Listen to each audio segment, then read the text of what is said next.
Before you watch today's wake-up call video, and yes, it is called Politics, Pandemics, and Protests, I want you to think for a moment about how committed are you to hearing different perspectives. See, as I shot this video and then was prepared to release it, the training team previewed it and gave me some feedback. They let me know that I had made some pretty strong presumptions when I shot this video, and that presumption was this: that everyone watching would be willing to listen and engage with others. Now, this video isn't going to preach my position on any of these topics, and I'm not even going to ask you to change your position in these topics. But I do want to challenge you. If you're set in your beliefs in politics, the pandemic, or these protests, that this video can truly and genuinely help you listen to others, broaden your perspectives to make better decisions. And at the end of the day, that's all that this is about: gathering more information so you can make the best decisions for your business and your teams. So with that, please enjoy today's wake-up call.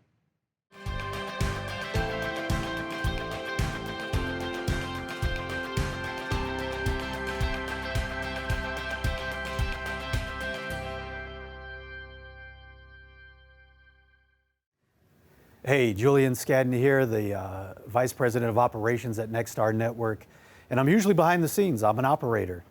But today I did step from behind my desk to the front of the camera to really just call out what's going on in the United States today, the past 3 months.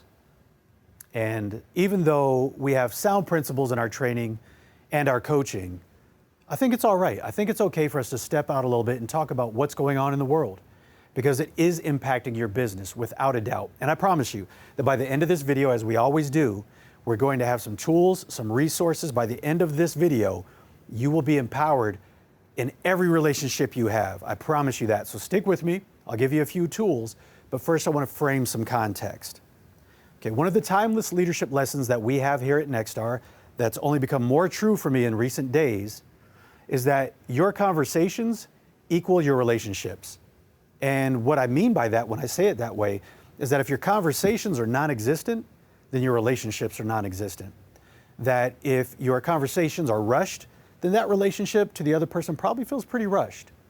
And if your conversations are on a surface level, then you better believe that that relationship is just a surface level relationship. So with that in mind, I intend to be more than surface level with you. I intend to speak from the heart.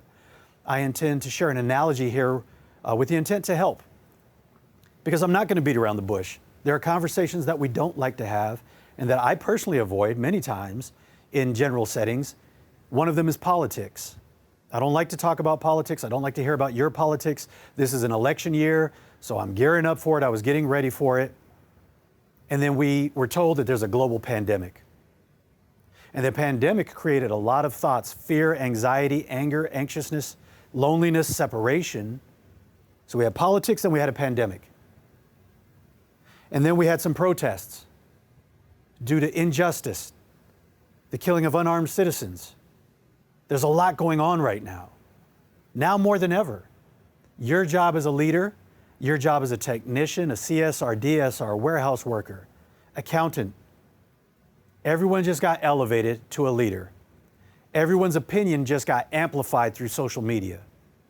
And I'm going to invite you to walk through this session with me, consider these analogies, apply these tools, because I sincerely believe that we have the power to change the world through our community. Our community has the power to be changed through each relationship that we have. This wake-up call, couldn't think of a better title, wake-up call, is going to be a little bit longer than some of the others. So I invite you to get your pen, your pad, your thoughts, and an open mind to go along for the ride. So as we think about having these conversations are difficult enough when someone is afraid, when someone is upset. And right now we have people that are afraid and upset. We have people that feel like they've never been heard, needing to speak up. We have people in a position that they've never been in before, wanting to express themselves. And we have all kinds of political lines that are being drawn right now. Now, talking with a friend of mine, she gave me a ring right after the news of the riots broke out in Minneapolis, St. Paul. And that's where we reside. That's our home office. And people were checking in on me.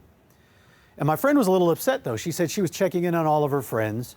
And one of her friends told her, "I don't have time for this right now. You can't understand." And now to give you complete context, this is a white woman who was calling me looking for context, looking for insight, looking for perspective. And she was upset. This isn't fair. I want to understand, and I'm told I can't understand because I didn't come from where they came from. I've never been who they are. And I said, I'm your friend, right? She said, yes.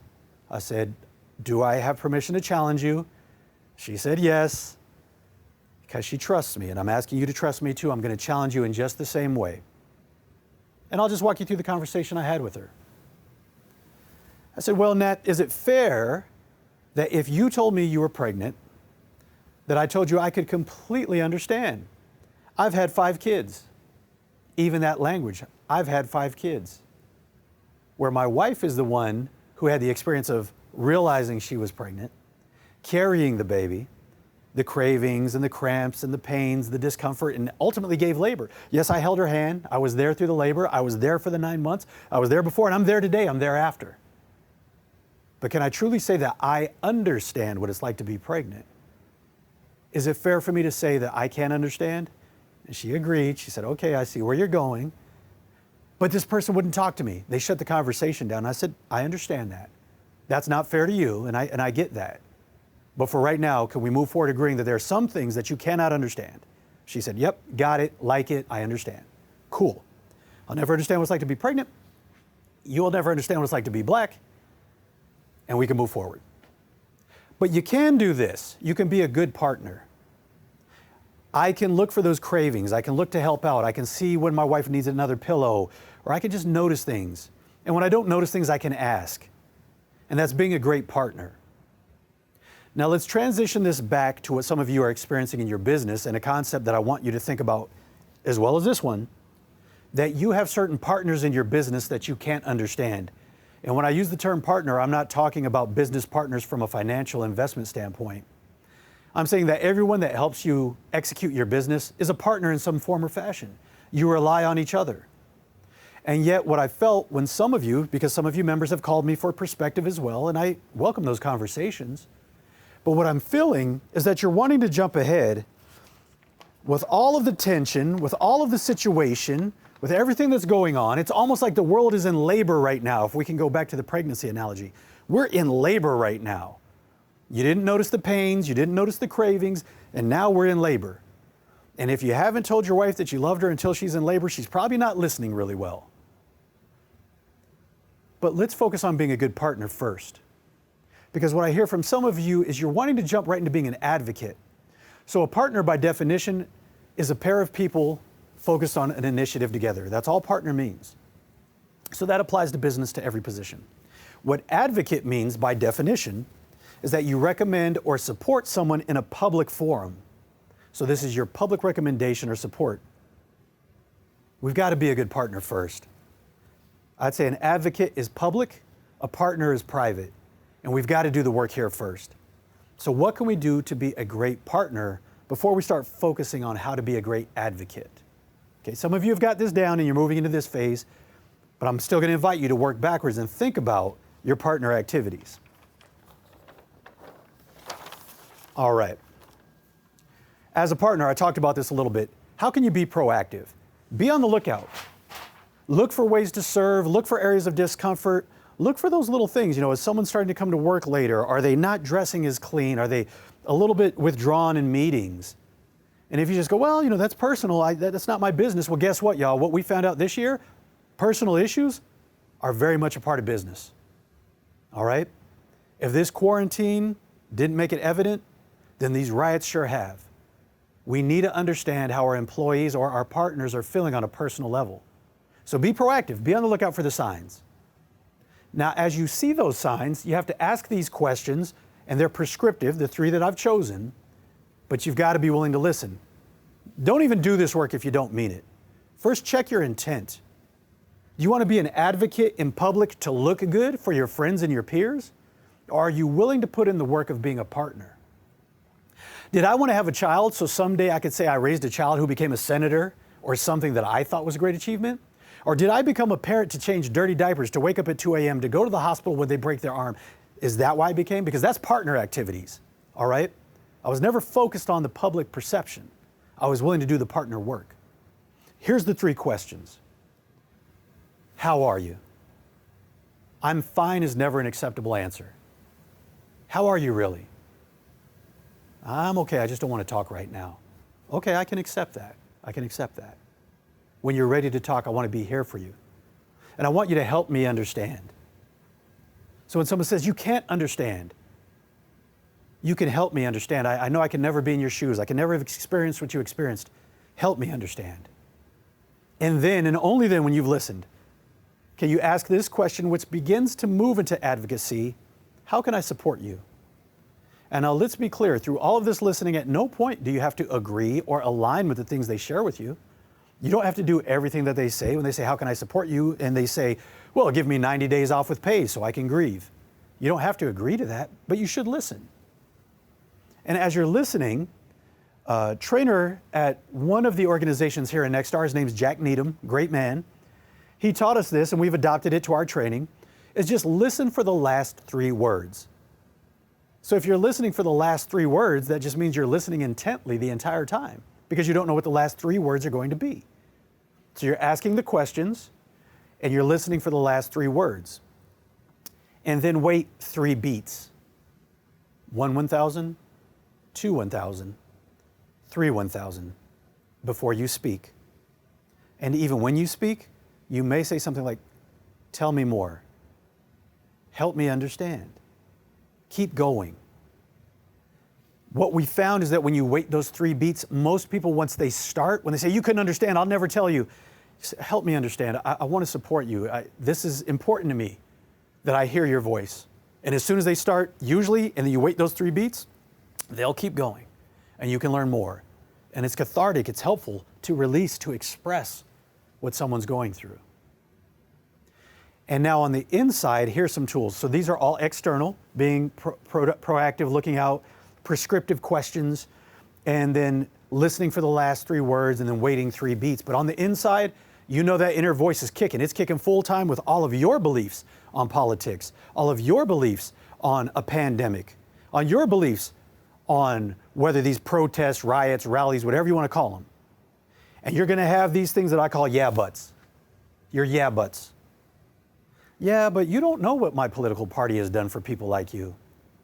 Yeah, but you don't understand the research behind the quarantine. Yeah, but some of those people were committing crimes. That doesn't help anything. Not if you're truly wanting to understand where someone is coming from, their perspective.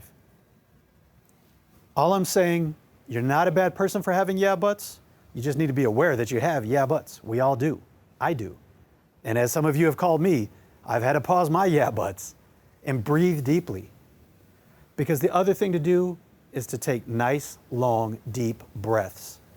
The deeper you're breathing is the deeper you're listening.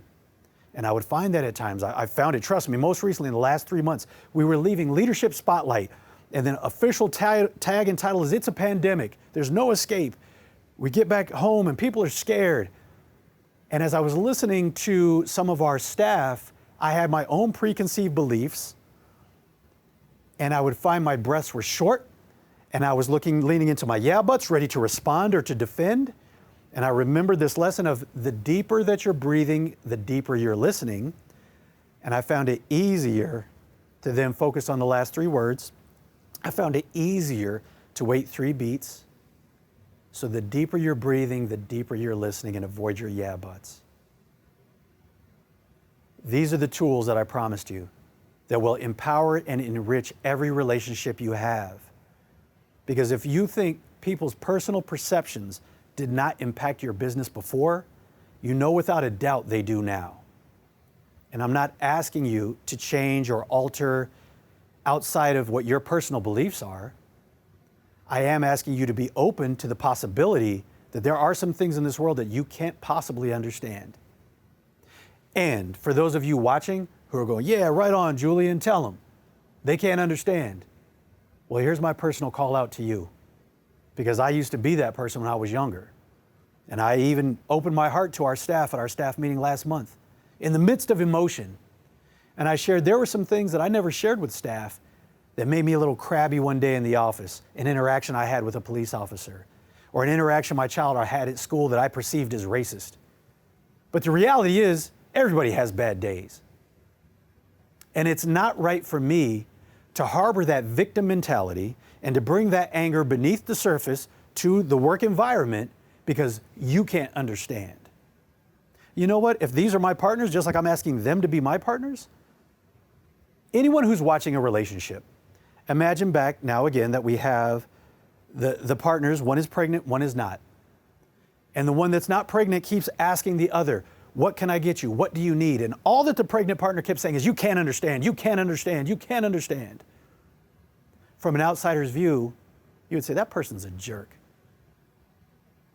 And so if these people are looking to help you, for those people that are looking to help you or are genuinely interested, we can't stop the conversation at you can't understand, because then they never will. So it's a weak excuse, it's a victim mentality, and if you're going to do your part to be a great partner, I'm inviting you into the conversation. I'm inviting you to be proactive yourself. When you see things that aren't right, that you perceive as counter to your rights, be proactive and speak up. And then listen and say, help me understand what you were thinking when you said that. Help me understand where that comes from. What can I do to support you? And what you'll find is what we're finding, at least at face value on social media right now, and I am going to make a little bit of fun of it. You know, these statements, CEOs writing, we don't support people getting killed by police. If you got to make that statement, what the heck were you believing before? What I'm inviting us into is a world where people will know us by our actions more so than what we say. And our actions are conversations, and our conversations are our relationships. Our relationships are our business, and our business is our community. Our community is our world. So I'm inviting you to dig in to do this work. And if you waited until labor to tell somebody that you love them, I'm asking you to start now and move forward in these relationships. Because the best time to plant a tree was probably 20 years ago. The second best time to plant a tree, today. So let's start fresh, let's start new. Let's start listening, and let's start sharing so we can have the common ground of understanding to move forward empowered. Because we are white, we are brown, we are black, we are men, we are women, we are you. We are Nexstar, and we're grateful for you. So I look forward to seeing you soon.